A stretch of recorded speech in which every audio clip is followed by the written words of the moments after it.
तो सर अपनी मर्जी से आपने सारी चीजें की, फैमिली ने कभी इंटरफेयर नहीं किया कि क्या कर रहा है इतना टाइम, कभी उधर उधर थक जाएगा? क्योंकि हमारी माँ बहनें बहुत कहती हैं, उनको बहुत तरस आता है, जैसे हमें भी।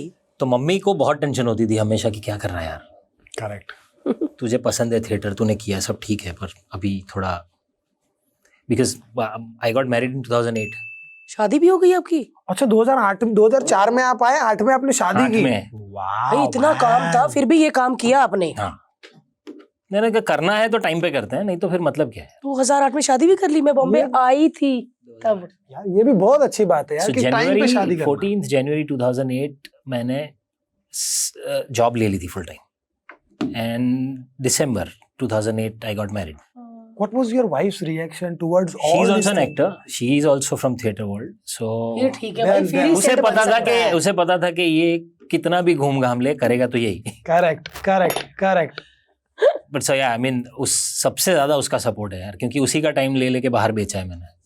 सही अरे कहा, क्या सही बात कही यार, उसी का टाइम लेके कहते बाहर बेचा, बहुत बड़ी तो बात मतलब है। बहुत ही सही है। सेल्फिश बिहेवियर था वो। अब मतलब मैं अभी कितना भी बोल लूं या कितना भी कुछ भी गिल्ट बता दूं, पर उसका कोई मतलब नहीं, because the time is not going to time, come back. Yes.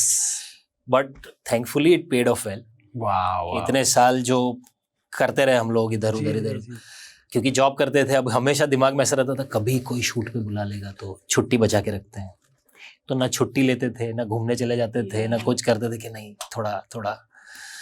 सो जब कभी कोई मतलब हेल्थ रीजंस को छोड़ के कभी छुट्टी ली नहीं वैसे। घूमने भी नहीं जाते थे? नहीं यार, क्योंकि उनको छुट्टी बचा लूं ताकि वो अलग कभी आ गया तो। और उसी चक्कर में सबसे पहली फिल्म आई बेयार, गुजराती फिल्म, हाँ। When we were expecting a baby, 2012। अरे वाह। 2012-13 में, हाँ। सो वहाँ पर गया, शूट करके आ गया 22 दिन में। फिर मैंने बोला कि अब 2 साल तक कोई छुट्टी नहीं देगा। अभी 20 छुट्टियाँ एक साथ यूज कर ली मैंने, 20-22 छुट्टी। अच्छा कर ली? हाँ तो अभी तो शूट करके आ गया ना फिल्म, तो कोई छुट्टी नहीं बची? नहीं, फिर छुट्टियां बची थी मेरे अकाउंट में 150 इतने साल की जॉब की, पर मिलेगी नहीं ना इतनी एक साथ फ्रीक्वेंटली नहीं आपको। मिलेगा, 150 एक साथ थोड़ी मिलेगी यार। गायब चला जाए। तो अभी उसके बाद बेयार वर्कड वेरी वेल। वो पहली ऐसी गुजराती फिल्म थी जिसको मल्टीप्लेक्स में एंट्री मिली। Wow man. मतलब वहां तो हो गया कि अरे यार बहुत कमाल कहानी आई, बहुत ये वो सब, बहुत प्यार मिला उधर। पर अब ऑफर्स भी आ रही थी गुजराती फिल्म्स की, पर मैंने बोला कि अब इमीडिएटली छुट्टी नहीं मिलेगी, अभी रुक जाओ यार। फिर 2 साल बाद रॉन्ग साइड राजू आई, एंड दैट चेंज्ड तब एवरीथिंग। वापस मैंने 22 दिन की छुट्टी ली। And that was the time जब ऐसा था कि अभी सोच लिया था कि यार। आपके बॉसेस आपको सपोर्ट करते थे क्योंकि हैं प्रॉपर? हाँ, उसमें था ना कि उधर का काम ना हाँ निपटा के सब करता था। तो शायद मेरी टीम में एक ऐसा था जिसे हर तीसरे साल मैंने प्रमोशन लिया है। तो मैंने ज्वाइन किया था एज जूनियर मैनेजर। जब मैंने रिज़ाइन किया 2016 में, I was DGM, deputy general manager. और उसके बाद का जो प्रमोशन था वो सीनियर मैनेजमेंट कैडर का था। क्यों छोड़ दिया? एडिशनल VP का। क्योंकि तब क्या हो रहा था ना कि अब कंपनी में भी बहुत बदलाव आ रहे थे, और अब का मेरा जॉब ऐसा था, उसके बाद का प्रोफाइल, उसके बाद मेरे पास 2 बड़े ऑफर थे। एक one of the big force of the consultancy world. तो अब पर उसका पहला उनकी रिक्वायरमेंट ये थी कि पहले तुम 6 महीने भी नहीं यार, 1.5 साल कुवैत चले जाओगे ऑन प्रोजेक्ट, फिर आके वापस यहाँ दूसरा काम करेंगे। तो अगर इतना लंबा गैप ले लूँ, मेरा थिएटर छूट जाएगा, मैं फिर कुछ कर नहीं पाऊंगा यार। मैं सोचा कि यार मुंबई में, इंडिया में कुछ है तो करते हैं। प्रतीक भाई क्या बात है यार। मैं कसम से एक बात, हमने जितना भी जाना है आपके इंटरव्यू से, बट ये जो मुझे पता चला कि मेहनत हम सब करते हैं अपने जीवन में। हर एक इंसान, ऐसा कोई इंसान नहीं है ऐसा कोई इंसान नहीं इस दुनिया में जिसने मेहनत नहीं की है, लेकिन स्मार्ट और साउंड होके मेहनत करना वो कोई आपसे सीखे। आपसे सीखे नहीं, मैंने देख लिया सर, मैंने ये देख लिया कि गुजराती लोग, आप लोग बहुत दिमाग वाले होते हो। कैसे ये थेपलो और ढोकलो में ऐसी क्या चीज है जो सरसों के साग में नहीं? मैं इसका भी देखती हूँ भाई, ये मतलब है पार्टी वाला है, बात भी करता है, लेकिन ना जब ये लैपटॉप पे बैठता है तो मतलब बैठा हुआ है, तब फिर वो होता है इसको लेके बाहर जा। फिर मुझे ऐसे लगता है कि मैं इसके घर में काम करती हूँ। 90% टाइम मेरा काम में ही जाता है। Yes. आई ऑल्सो, मैं मतलब बाहर भी घूमने गया तो हम लोग घूमने गए, तभी मेरा काम चलता रहता है, मजा आता है। बट एक जो आप कर रहे हो, जो आपने किया ना, उस कला को जिंदा रखते हुए उस प्रोफेशन को करना, मैं बता रहा हूँ प्रतीक भाई, बहुत लोग नहीं कर पाते, बहुत लोग नहीं कर पाते। ये आपने बहुत, और जो कर पाएगा ना उसका जीवन जेन्युइनली बड़ा सफल होगा जैसा आज आपका है। आपके मतलब पर पता नहीं यार, मतलब जैसे अब जितने इंटरव्यूज में बात होती है, जैसे किसी भी लोगों से बात, तब जवाब देते देते लगता है कि अच्छा ऐसा कुछ कर लिया। बाकी तब तो मैं ना, हम करने की जर्नी में थे। आप कभी बैठना आराम तो से हम इतना अपना सोचते भी सोचना। नहीं थे कि यार अगर करना है तो यही रास्ता है। कोई घर पे बुलाने नहीं आएगा कि तुम अच्छे एक्टर हो, तुम कर लो। ये बात तो सही। मैं आराम से ऑफिस से आके सीरियल देख के सो ही जाता, कोई पूछता भी नहीं। करेक्ट और ठीक ठाक ही लाइफ होती। घर लेने में थोड़ा और टाइम लगता, लोन अभी तक चल रहा होता, छोटी गाड़ी होती, पर जी लेते। बहुत सारे लोग जीते हैं ऐसे। यस। पर क्योंकि अपने मुझे करना था, तो मुझे उस टाइम पे लगा इसके अलावा कोई रास्ता नहीं है यार, कि तुम मतलब थोड़ा और धक्का नहीं लगाओगे खुद को तो फिर चलेगा आराम से। और सबसे बड़ा सपोर्ट फैमिली का है। जब जो जितना आड़ा टेढ़ा सोचा ना, उतना में हाँ ठीक है, तुमको ठीक लग रहा है तो करो। फैमिली का सपोर्ट बहुत फर्क पड़ता है यार। पर बहुत लोग हम ये सोचते हैं ना कि नहीं पहले मैं उनको कन्विंस कर लूँ, मम्मी डैडी को कन्विंस कर लूँ, वाइफ को कन्विंस कर लूँ, भाई को, दोस्त को। एक्चुअली हम खुद को ही कन्विंस कर रहे होते हैं। सही बात है, सही बात है। क्या बात तो कही। सालों तक मुझे लगता था कि सही टाइम पे बताता हूँ कि मैं जॉब छोड़ने वाला हूँ, पर उनको कुछ नहीं था ऐसा। If you are happy they are happy. तो तुम खुद को ही मैं खुद को ही कन्विंस कर रहा था कि नहीं मैं टिक पाऊंगा क्या, जॉब के बाद चला पाऊंगा क्या।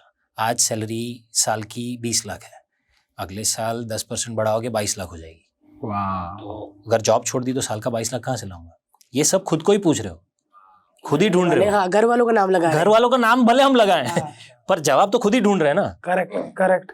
तो अब सबसे बड़ा सपोर्ट मेरे डैड का था। इनफैक्ट डैड उल्टा बोलते थे मुझे कि तू छोड़ना ये सब यार,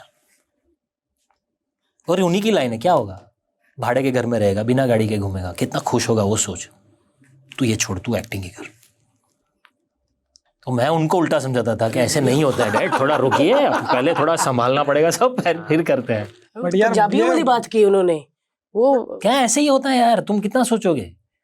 बोले ऐसे नहीं, थोड़ा सोचना पड़ेगा यार। लेकिन भाई मैं एक बात, अभी आपके डैड ने जो ये बात कही, चाहे आप अच्छी जॉब कर रहे थे, लेकिन जब माँ बाप बनते हैं ना तो आप बच्चे को रिलैक्स करना चाहते हो। हाँ यार, हम बैठे हैं ना, आपके पापा वाली सेम वही बात जो हर्ष अभी अपने बेटे को कहेगा, अरे छोड़ ना स्कूल, अरे कोई नहीं, एक दिन छुट्टी करेगा, फेल थोड़ी हो जाएगा, ये कौन सा एमए कर रहा है। तो ये ऐसे छुट्टी करवा देता है उसकी, जैसे अरे भारती छोड़ ना यार, अभी 3.25 साल का है, ये कौन सा लॉ में कर रहा है। तो फिर मैं भी ये सेम वो डैड वाली बात है कि चल मजे कर, इसको मजे कर।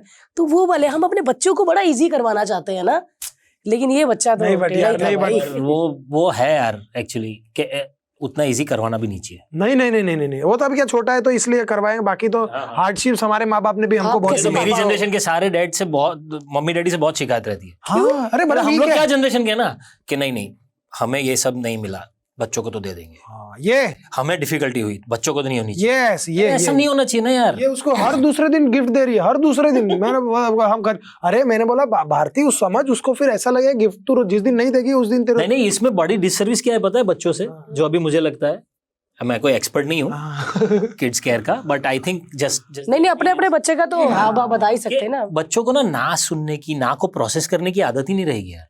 And that's the reason that lot of young kids are going through, irritation हो रहा है, एंग्जाइटी हो रही है, डिप्रेशन हो रहा है। मतलब इतना फ्रीक्वेंटली कैसे हो रहा है यार। आप ना को प्रोसेस क्यों नहीं कर पा रहे। जरूरी नहीं है कि ना और ना, ऐसा नहीं है कि मुझे ये चाहिए नहीं मिला। बहुत सारी बार ऐसा होगा ना कि मुझे ये करना है, हो नहीं पा रहा, वो भी एक ना है ना। सही कहा कि मुझे आज यहाँ ये करना था पर ये नहीं हो पाया, वो भी एक ना है ना। उसको प्रोसेस करने तो आना चाहिए। So if you are not train to process the failure, तो फिर तो सक्सेस को डाइजेस्ट करने में भी दिक्कत होगी। वेरी इंपॉर्टेंट, सही कहा। रॉकेट ही छूटेगा फिर तो यार। सही कहा। और फिर एक्टिंग, डॉक्टर, लॉयर, कुछ भी हो, कोई भी फील्ड हो, किसी फील्ड में नहीं आएगा। हमको किसी ने ये लिख के एग्रीमेंट के साथ नहीं भेजा है नीचे कि world is going to be absolutely good for you, go, ऐसा तो है नहीं। फेलियर खाली जिसको हार पचाना आ गया। भाई मैं बड़ा सोचती हूँ कि अरे इसको दे दिया, अब ना इसको हफ्ता भर ना सीधा रखूंगी, फिर मैं अगले दिन फिर वही। नहीं बट वो तो माँ, मेरा वो आ जाता है। क्या कर रही है, एक गाड़ी मंगा रही है उसके लिए छोटी सी, अरे मत कर यार, हाँ, इसको ना हम ऐसे बनाएंगे। ये भी थोड़ा वो बनता है कि मतलब इसको दूध का कर मतलब धार वार के नीचे रखेंगे, ठंडे गधों के बीच में से उसको भगाएंगे, बट ये भी पिघल जाते हैं। आप कैसे पापा हो भाई, सख्त वाले, नो मतलब नो, ऐसा वाले हो? हाँ मतलब मैं ऐसा ट्राई तो करता हूँ कि जितना हो सके ऐसा। हाँ नहीं, पर वो क्या है कि नो मतलब नो, आप जैसे बोलते हो ना वैसे आप उसके साथ साथ खुद को समझा रहे होते हो। क्या मैंने लॉजिक सही दिया है तो सही है। हमारे पॉडकास्ट के क्लिप्स देखने के लिए इस चैनल को सब्सक्राइब करिए।